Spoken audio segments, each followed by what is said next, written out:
রাধে রাধে। জয় ভগবান কৃষ্ণ। নমস্কার বন্ধুরা, আশা করি আপনারা সবাই ঈশ্বরের আশীর্বাদে ভালো আছেন, সুস্থ আছেন। আগামী রবিবার 29শে মার্চ চৈত্র মাসের অন্যতম তিথি কামদা একাদশী। এই দিন একটু হলেও খান এই একটি খাবার। মা লক্ষ্মী এবং ভগবান নারায়ণের আশীর্বাদে আপনি আর আপনার পরিবারের সবাই সুস্থ ও সুরক্ষিত থাকবেন। সনাতন হিন্দু ধর্মে বছরের অন্যতম পবিত্র তিথি কামদা একাদশীর দিন কিছু খাবার খাওয়া যেমন জীবনের পক্ষে খুব ভালো বলে মনে করা হয়, তেমনি কিছু খাবার খাওয়া একদমই খাওয়া উচিত নয়। বিশেষ করে চৈত্র মাসের শুক্লপক্ষের কামদা একাদশীর দিন ভুলেও খাবেন না এই 4টি সবজি। ভগবান কৃষ্ণ বলেছেন কামদা একাদশীর ব্রত পালন করলে পাপের বিনাশ হয় এবং ভক্তের সমস্ত মনস্কামনা পূর্ণ হয়। এটি চৈত্র মাসের শুক্লপক্ষের একাদশী, যা সবচেয়ে শুভ এবং ব্রহ্মহত্যা ইত্যাদি মহাপাপ ধ্বংস করে। এই একাদশী যে কোনো ব্যক্তি সমস্ত মনস্কামনা পূর্ণ করে, তাই একে কামদা বা ইচ্ছা পূরণকারী বলা হয়। শ্রী চৈতন্য মহাপ্রভু বলেছেন একাদশীর দিনে ভক্তি সহকারে হরিনাম করলে জীবের হৃদয়ে অন্ধকার দূর হয় এবং কৃষ্ণ প্রেম জাগরিত হয়।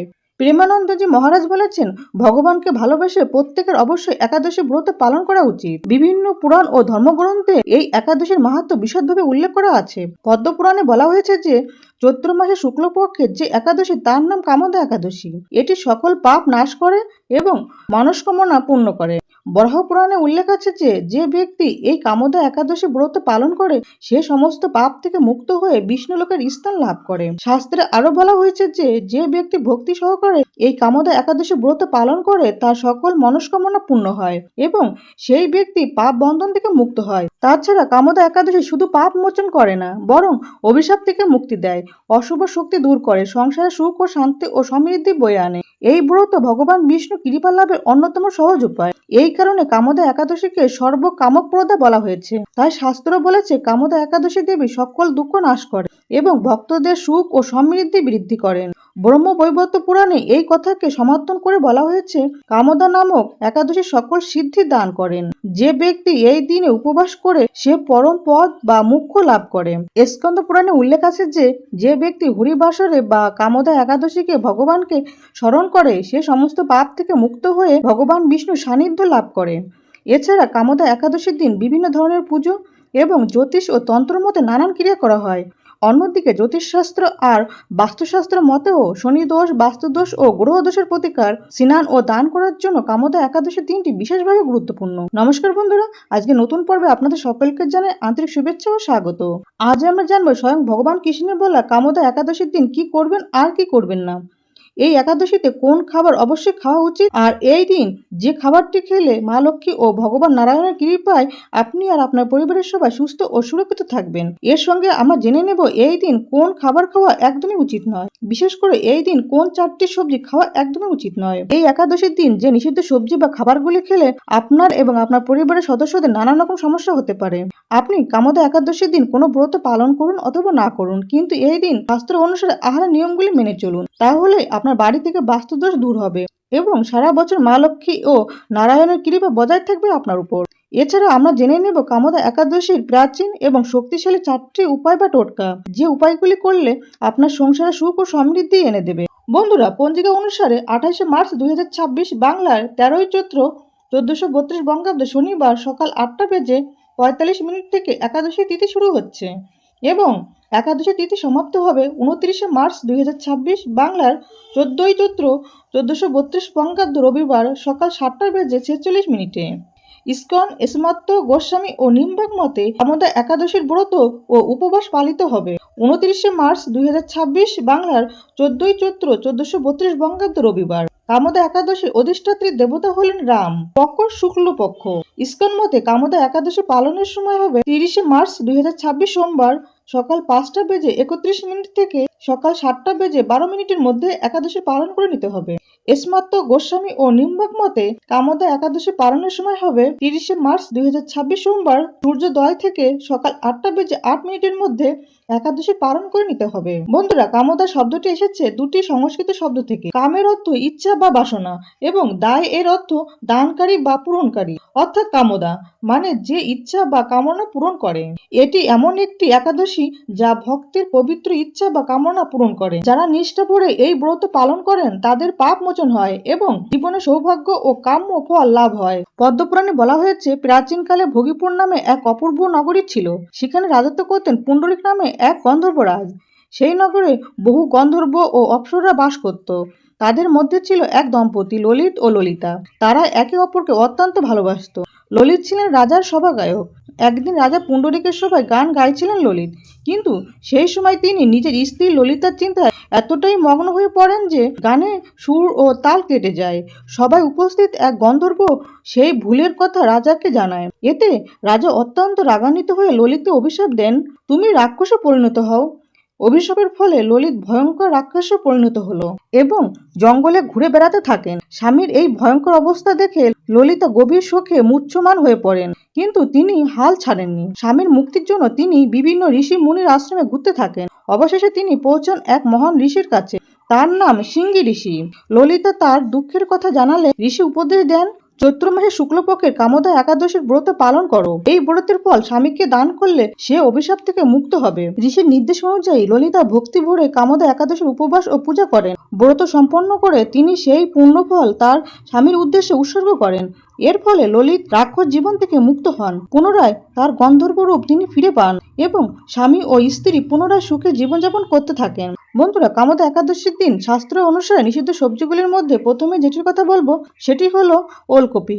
শাস্ত্র মতে এই দিনে ওলকপি আপনার বাড়িতে নেগেটিভ শক্তিকে আকর্ষণ করে এবং বাস্তুদোষ সৃষ্টি করতে পারে। কামদা একাদশীর দিনে শাস্ত্র মতে সাত্বিক ও সহজপাচ্য আহার গ্রহণ করার নির্দেশ দেওয়া হয়েছে, আর তামসিক খাদ্য বর্জনের কথা বলা হয়েছে।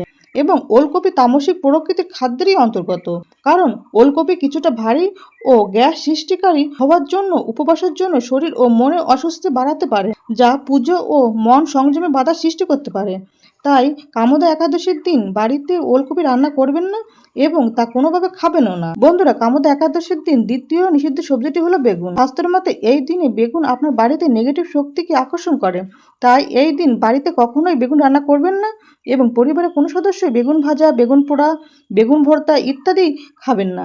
এছাড়া কোনো প্রকার নেশা জাতীয় কোনো খাবার এই দিন গ্রহণ করবেন না। কামদা একাদশী ব্রত পালনের সময় চা, বিড়ি, সিগারেট, পান, কফি, মদ ইত্যাদি নেশা জাতীয় খাবার এই দিন গ্রহণ না করাই ভালো। বন্ধুরা, এই দিনে তৃতীয় নিষিদ্ধ সবজিটি হলো পুঁই শাক। আমরা সবাই জানি খাদ্যগুণে ভরা পুঁই শাকে ভিটামিন ও মিনারেল থাকে এবং পুঁই শাক খেতে সুস্বাদু। কিন্তু বৈজ্ঞানিক মতে এই সময়টাতে পুঁই শাকে ছোট ছোট পোকা এবং রোগ জীবাণু জন্মায়, আর শাস্ত্র মতে এটি একটি তামসিক খাবার এবং প্রচুর পরিমাণে নেগেটিভ শক্তিকে আকর্ষণ করে। তাই কামদা একাদশীর দিন বাড়িতে পুঁই শাক রান্না করবেন না এবং তা কোনোভাবে খাবেনও না। তাছাড়া এই দিন আমিষ খাবার যেমন মাছ, মাংস, ডিম, পেঁয়াজ, রসুন, মুসুরির ডাল ইত্যাদি তামসিক আহার গ্রহণ করবেন না। বন্ধুরা, চৈত্র মাসের শুক্লপক্ষের কামদা একাদশীর ব্রত সহজভাবে পালনের জন্য একাদশীর দিন ভোরে স্নান করে শুদ্ধ বস্ত্র পরে এই কয়েকটি কথা বলে ব্রতের সংকল্প গ্রহণ করবেন। আমি আজ উপবাস থেকে ভগবান বিষ্ণু আরাধনা করব, তার ধ্যান করব আর তার নাম জপ করব। বাড়িতে বা মন্দিরে ভগবান বিষ্ণুর মূর্তি বা লক্ষ্মীনারায়ণের ছবি স্থাপন করে ধূপ, দ্বীপ, ফুল এবং তুলসী পাতা অর্পণ করতে হয়। এই দিনে উপবাস, হরিনাম জপ, গীতা পাঠ, ভগবত পাঠ ও রাত্রি জাগরণ বিশেষভাবে ফলপ্রদ। সম্পূর্ণ উপবাস করতে না পারলে ফলাহার গ্রহণ করা যায় অথবা একাদশীর প্রসাদ গ্রহণ করা যায়। দিনভর ভগবানের নাম জপ করে ভক্তি ভরে প্রার্থনা করতে হয়। পরের দিন দ্বাদশী তিথিতে পারণের নির্দিষ্ট সময়ের মধ্যে কোনো ব্রাহ্মণ ও কোনো দরিদ্র মানুষকে কিছু দান করে এবং ব্রত কথা শোনার পর প্রসাদ গ্রহণের মাধ্যমে উপবাস ভঙ্গ করলে কামদা একাদশীর ব্রতের পুণ্যফল পাওয়া যায়। কিন্তু একাদশীর দিনে পঞ্চ রবিশস্য যেমন চাল, গম, যব, মুগ ইত্যাদি বর্জন না করলে ব্রতের ফল নষ্ট হয়। তবে কামদা একাদশীতে বিভিন্ন ফল যেমন তরমুজ, আপেল, মৌসুম্বি লেবু, কলা, পাকা পেঁপে, আঙুর এবং দুধ, ছানা, ঘি, আলু, গোলমরিচ, সামার চালের পায়েস ও সিঙ্গারার আটা বা পানি ফলের আটার তৈরি খাবার গ্রহণ করা যায়। এই দিন একাদশীর ভোগ প্রসাদ রান্নার সময় সাধারণ লবণের পরিবর্তে সন্দক লবণ আর সরিষার তেলের পরিবর্তে ঘি ব্যবহার করা উচিত। বন্ধুরা, একাদশীর মূল উদ্দেশ্য কেবলমাত্র আহার সংযম নয়, বরং দিনভর ভগবানের নাম জপ, ভগবানের ধ্যান, শাস্ত্র পাঠ ও নাম সংকীর্তন করা উচিত, কারণ নাম সংকীর্তনই সর্বোত্তম সাধনা। তবে এই দিন কলহ, পরনিন্দা, পরচর্চা, মিথ্যা কথা বলা, ক্রোধ, ঈর্ষা সম্পূর্ণরূপে বর্জনীয়। শাস্ত্র মতে কামদা একাদশী পাপ ক্ষয় করে, আরোগ্য, দীর্ঘ আয়ু ও বৈকুণ্ঠ প্রাপ্ত লাভ করার এক মহান তিথি। যে ভক্ত শ্রদ্ধা ও ভক্তি সহকারে ও নিয়ম সহকারে এই ব্রত পালন করেন তিনি ভগবান বিষ্ণু অশেষ কৃপা লাভ করেন। বন্ধুরা, কামদা একাদশীর দিনে শাস্ত্র অনুসারে চতুর্থ যে সবজিটি খেতে নিষেধ করা হয়েছে সেটি হলো শিম। শাস্ত্র মতে শিম একটি তামসিক খাবার এবং প্রচুর পরিমাণে নেগেটিভ শক্তিকে আকর্ষণ করে। বৈজ্ঞানিক মতে এই সময়টাতে শিম মানুষের স্বাস্থ্যের পক্ষে ক্ষতিকারক। তাই কামদা একাদশীর দিনে বাড়িতে শিম রান্না করবেন না এবং তা কোনোভাবে খাবেনও না। এছাড়া কামোদা একাদশীর দিন চুলদাড়ি কাটা তথা খোরকর্ম ও নখ কাটা নিষিদ্ধ। বন্ধুরা, কামোদা একাদশীর দিন কোন খাবার সবাইকে খেতে হয় সেটি জানার আগে আমরা খুব দ্রুত জেনে নেব কামোদা একাদশীর বিশেষ ও শক্তিশালী 4টি উপায় বা টোটকা, যে বিশেষ উপায়গুলি করলে সুখ সমৃদ্ধি আসবে। প্রথম উপায়টি হলো তুলসী পাতা ভগবান বিষ্ণুর অত্যন্ত প্রিয়। কামোদা একাদশীর দিনে 5টি বা 11টি তুলসী পাতা পরিষ্কার জলে ধুয়ে ভক্তি ভরে ভগবান বিষ্ণুর চরণে অর্পণ করলে ঈশ্বরের বিশেষ কৃপা লাভ করা যায়। দ্বিতীয় উপায়টি হলো এই পবিত্র দিনে কোনো ব্রাহ্মণ বা গরিব মানুষকে চাল, ডাল, ফল বা মিষ্টি দান করলে অত্যন্ত শুভ। দান করার সময় মনে মনে ভগবানের নাম নিলে আপনার পুণ্য ফল বৃদ্ধি পায়। তৃতীয় উপায়টি হলো এই একাদশীর সন্ধ্যায় বাড়ির উত্তর পূর্ব কোণে বা ঈশান কোণে একটি ঘিয়ের প্রদীপ জ্বালানো বিশেষ ফলপ্রদায়ক। প্রদীপ জ্বালানোর সময় ভগবান বিষ্ণুর নাম স্মরণ করলে বাড়ির নেগেটিভ শক্তি দূর হয়। চতুর্থ উপায়টি হলো কামোদা একাদশীর দিনে একটি লাল বা হলুদ সুতো ভগবান বিষ্ণুর চরণে স্পর্শ করিয়ে পুরুষ হলে ডান হাতে, মহিলা হলে বাঁ হাতে বাঁধলে এটি এক ধরনের রক্ষাসূত্র হিসাবে কাজ করে। এটি অশুভ শক্তিকে দূরে রাখে। বন্ধুরা, কামোদা একাদশীর দিন পরিবারের সবাই একটু হলেও খান কাঁচা আমের চাটনি। শাস্ত্রে বলা হয়েছে এই দিন কাঁচা আমের চাটনি খেলে শরীরে সাত্ত্বিক গুণ বৃদ্ধি পায় এবং পজিটিভ এনার্জিকে আকর্ষণ করে। তবে সেই কাঁচা আমের চাটনি যেন নিরামিষ হয় এবং মা লক্ষ্মী, ভগবান কৃষ্ণ, রাধাকৃষ্ণ ও লক্ষ্মী নারায়ণকে নিবেদন করে তবেই খাবেন। এই খাবারটি খেলে ভগবান নারায়ণ ও মা লক্ষ্মীর কৃপা থাকবে আপনার প্রতি এবং আপনি আর আপনার পরিবারের সবাই সুস্থ ও সুরক্ষিত থাকবেন। বন্ধুরা, আশা করি ভিডিওটি আপনাদের কাছে সামান্য হলেও উপকারে আসবে। ভগবান কৃষ্ণ, ভগবান নারায়ণ এবং মা লক্ষ্মীর কৃপায় আপনার সবাই ভালো থাকুন, সুস্থ থাকুন এই প্রার্থনা করি। আজকের মতো এখানে সমাপ্তি করলাম। দেখা হচ্ছে আগামী পর্বে। আপনারা খুব ভালো থাকবেন, সুস্থ থাকবেন। জয় শিবশম্ভু, জয় ভগবান কৃষ্ণ, জয় মা লক্ষ্মী। রাধে রাধে।